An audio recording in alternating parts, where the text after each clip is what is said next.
비 올 것 같다, 빨래 걷어라, 뭐 옛날 선전 이런 거 많이 했잖아요. 그게 다 정확하게 연관이 있습니다. 일단은 기본적으로 나이가 들수록, 노년이 들수록 잘 드셔야 됩니다. 스탠딩 워크, 저도 사실은 8년째 진료실에서 서서 진료를 하고 있어요. 앉아서 일을 했을 때만 해도 목이 많이 안 좋았어요. 근데 스탠딩 워크를 하고 나서부터는 목 아픈 게 없어졌어요. 척추 건강에 아주 좋습니다. 네, 안녕하세요. 저는 이제 필한방병원 대전에서 운영하고 있고요. 저희 병원 전국에 많이 있지만 본원이 대전입니다. 저는 한방재활의학과 전문입니다. 한방재활의학과. 한방재활의학과는 척추관절, 비수술적으로 어떻게 척추관절을 보존치료로 치료하는지에 대해서 전공을 했고요. 그리고 저는 좀 특이하게도 한국에서뿐이 아니라 미국 그리고 아프리카에서도 봉사나 의료생활을 하다가 10년 전에 한국 다시 돌아와서 이제 한방재활의학과 전문의로서 척추관절 비수술 치료를 하고 있는 윤재필이라고 합니다. 반갑습니다. 관절통에는 어떤 종류가 있나요? 관절통이라고 하는 건요, 되게 넓은 의미거든요. 지금 말씀하시는 거는 관절통. 관절이 아픈 걸 관절 통증이라고 하잖아요. 그죠? 그런데 관절이 아픈 첫 번째 가장 흔한 게 뭘까요? 바로 근육과 인대 손상이죠. 운동을 많이 한다든지 아니면 반복적인 일을 많이 해서, 작업을 많이 해서 근육과 인대가 관절 주위에 있는 근육과 인대 손상했을 때 관절통이 나타나는 거고요. 그리고 우리가 제일 많이 걱정하는 게 뭐예요? 관절염이죠. 관절염은 뭐예요? 말 그대로 관절을 구성하고 있는 관절 주변에 있는 연골이라든지 관절낭이라든지 이런 것들이 나이가 들거나 반복적인 압력, 외상 뭐 이런 걸로 인해서 관절염이 생기는 거예요. 많이 닳아가지고. 그거는 좀 근육통보다는 조금 더 좀 난이도가 있겠죠. 치료하는데. 그리고 뭐 사고 나면 어떻게 돼요? 골절이라든지 탈구라든지 그런 것들도 관절통의 원인이 되는 거고요. 그리고 좀 난치병들이 있죠. 우리가 루마토이드 아스라이티스라고 하죠. 루마토이드 관절염이라든지 대사성 질환, 통풍 이런 것들도 관절통의 원인이 되는 질환이 되겠습니다. 노화와 관절 통증의 연관성은 어느 정도인가요? 아무래도 나이가 들게 되면 첫 번째로 근육량이 감소하죠. 보통 이제 한 30살 이후부터 매년 1%씩 근육이 빠진다고 해요. 그래서 나이가 80세가 되면 거의 젊었을 때 근육량의 반이 빠진다고 합니다. 우리가 그거를 근감소증이라고 하는데요. 근육량이 줄어들면서 또 뭐가 늘어나요? 지방이 늘어나죠. 특히 복부 비만. 나이가 들면서 체중이 늘어나고 근육량은 감소되니까 아무래도 우리가 대표적으로 무릎이나 허리에 있는 디스크라든지 무릎 관절에 있는 연골들이 하중을 많이 받게 돼서 그게 많이 닳겠죠. 그래서 나이가 들면 아무래도 그런 문제들이 많이 발생하기 때문에 그걸로 인해서 통증이 많이 나타나고요. 반복적으로 우리가 똑같은 일을 평생 하잖아요. 직업적으로. 대부분의 직업이 뭐예요? 지금도 우리가 앉아서 대화하잖아요. 앉아있는 직업. 의자병이라고 하는데 오랫동안 이제 앉아있는 습관. 그게 허리나 관절이 너무 안 좋아요. 앉아있는 게 서 있는 것보다 허리 압력이 2~3배 더 올라가거든요. 그러면 디스크의 퇴행성이 좀 빨리 진행되겠죠. 그런 문제들. 나이가 들면서 계속 오랫동안 앉아있는 습관들이 많이 형성되어 있다는 거. 그리고 또 우리가 운동도 여러분들 운동도 뭐 다양한 운동이 있지만 재미있는 운동이 뭘까요? 걷기 운동, 수영 이런 건 뭐예요? 다 양측성 운동이죠. 재미있는 운동은 뭐예요? 편측성 운동, 균형 잡는 운동, 배드민턴, 볼링, 골프. 근데 재미는 있지만 한쪽 방향을 말씀드리면 잘 다치죠. 그런 운동들, 과도한 운동에 의해서 그래서 많은 관절 손상이 일어나게 됩니다.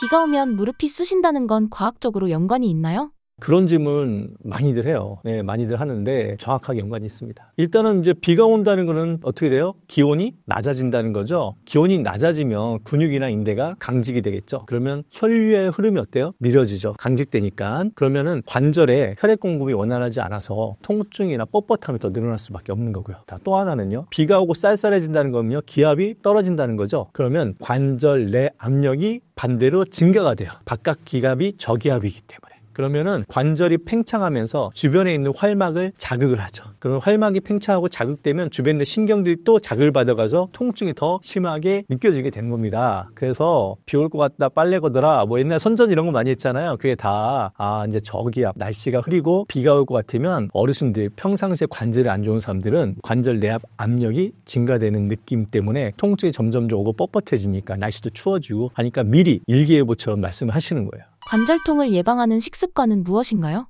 일단은 기본적으로 나이가 들수록 노년이 들수록 잘 드셔야 됩니다. 좋은 거 드셔야 돼요. 대충 뭐 젊은 사람들처럼 편의점에서 대충 때운다든지 뭐 밀가루 음식, 뭐 떡볶이 뭐 이런 거 자주 드시면 안 되겠죠. 일단은 기본적으로 건강한 음식, 야채라든지 고기 이런 것들 잘 드시는 게 기본적으로 중요한데 그중에서도 뼈를 구성하는 성분이 뭐예요? 칼슘하고 비타민 D죠. 그리고 관절염이잖아요. 관절염증을 제거하는 항산화 물질이 풍부한 오메가3 지방산을 저는 추천합니다. 필요합니다. 자, 그러면 칼슘 같은 경우는요, 유제품, 뭐 요거트라든지 우유라든지 뭐 치즈 이런 데에 뭐 풍부하게 다 아시는 거죠. 또 비타민 D는 뭐 등푸른 생선이라든지, 비타민 D는 아무래도 버섯 이런 제품들에 많이 들어있고요. 오메가3 지방산도요, 등푸른 생선이 또 많고, 그 호두라든지 올리브유 이런 데 풍부합니다. 이제 그런 것들도 많이 드시되, 처음에도 말씀드렸지만 골고루 식단들을 좋은 식품군으로 많이 구성해서 잘 드시는 게 중요합니다. 관절 주사란 무엇이며 어떤 효과가 있나요? 저도 이제 환자분들이 많이 보잖아요, 병원에서. 그러면 환자분들이 차트에 무슨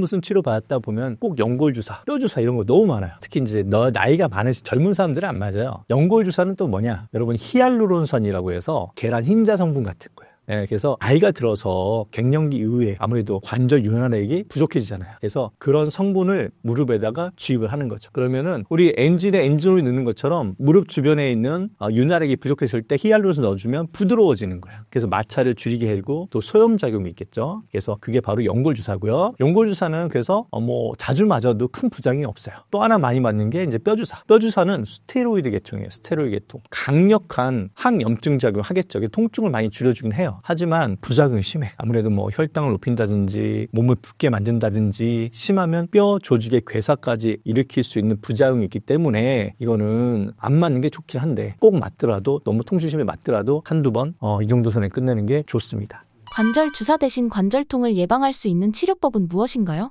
아무래도 저는 이제 한방재활의학과 전문이다 보니까 제가 많이 하는 거는요, 추나, 침, 한약 뭐 이런 건데요. 추나라는 건 뭐냐면 교정하는 거예요. 척추나 관절을 교정을 해서 밸런스, 균형이 틀어져 있는 것을 다시 균형감 있게 맞춰주는 겁니다. 그리고 관절이 나이가 들어서 이렇게 찌그러지거나 그리고 쪼그라든 것을 좀 이완시켜주고, 그렇게 해서 관절면을 열어주는 치료가 바로 추나 치료고요. 그리고 침 치료는 관절 주변에 있는 인대나 근육들이 경직됐을 때 침을 놔주게 되면 부드러워져요. 통증 완화에는 추나나 침 치료가 상당히 좋고요. 한약 중에서도 다양한 관절통이나 허리 디스크에 쓰는 한약들도 많이 있죠. 경험상 저희들이 예전부터 동의보험에서 많이 약을 쓰고 있으니까 그런 증상에 쓰는 약들도 많이 있고요. 뭐 물리치료도 하잖아, 한의원 가면. 병원에서도 하지만 그것들이 전기 자극이나 이런 것들이 근육을 이완시켜주고, 그리고 찜질 이런 것도 도움이 될 거고, 더 중요한 거는 뭐예요? 결국엔 운동이죠. 운동. 아무리 치료를 많이 받아도 운동을 통해서 근육을 강화하지 않으면 다시 재발해요. 그래서 근육이 빠지지 않게끔, 그래서 근육이 너무 단단해도 안 되지만 운동을 통해서 스트레칭과 근육 강화를 통해서 근육의 유연성과 강도를 항상 유지하는 게 관절 건강에 도움이 많이 됩니다.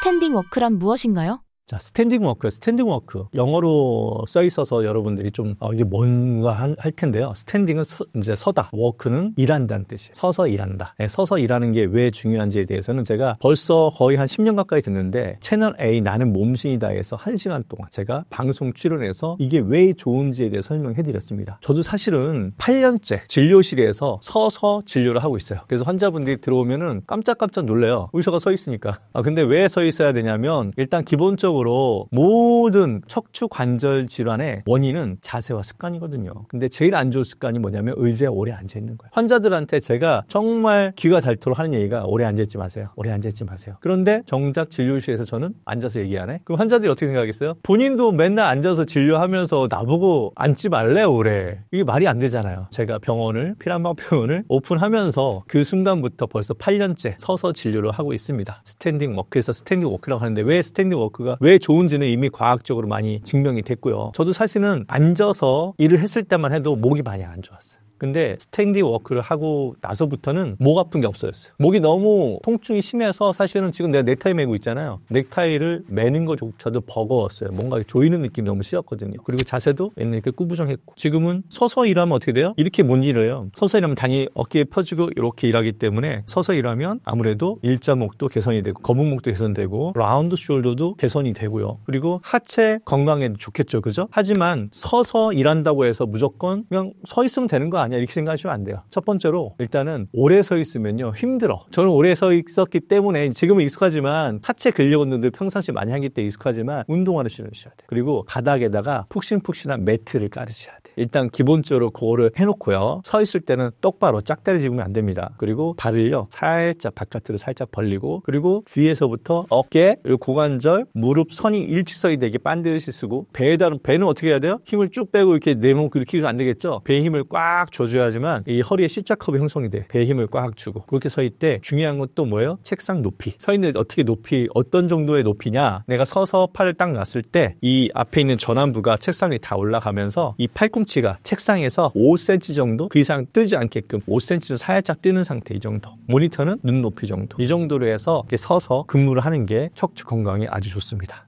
스탠딩 워크를 하면서 할 수 있는 운동은 무엇인가요? 네, 스탠딩 워크의 장점은 또 서서 수시로 운동을 할 수 있다는 거죠. 종아리 펌핑 운동입니다. 여러분, 종아리는요, 제2의 심장입니다. 종아리와 허벅지 근육이 빠지면 짜주는 힘, 혈액을 짜주는 힘이 약해져가지고 심장으로 혈액이 잘 안 올라가요. 그래서 다리가 많이 붓고 심장도 약해져요. 종아리, 허벅지를 제2의 심장이라고 하는데 이왕 서 있는 거 운동을 하면 좋잖아요. 그죠? 그래서 종아리 근력을 강화시켜주는 펌핑 운동. 어떻게 하냐면요. 서서 간단해요. 발 전체를, 이게 발이라고 하면은 발가락 전체에다 힘을 주고 쭉 쓰는 거예요. 그럼 종아리가 힘이 들어가겠죠? 5초 정도. 그 다음에 엄지발가락 쪽에 힘을 주고 또 종아리를 힘을 준 상태에 뒤꿈치 든 상태에 또 이렇게 옮겨주는 거 5초 정도. 그 다음에 새끼발가락 쪽으로 이렇게 해서 5초 정도. 이렇게 총 15초 정도를 뒤꿈치를 들고 종아리에 힘을 주는 그런 운동을 하는 겁니다. 이거를 수시로 하시면 좋아요. 수시로. 서 있는 동안 수시로. 그러면 종아리도 시원해지고 근육도 많이 생기게 됩니다. 종아리 펌핑 운동입니다.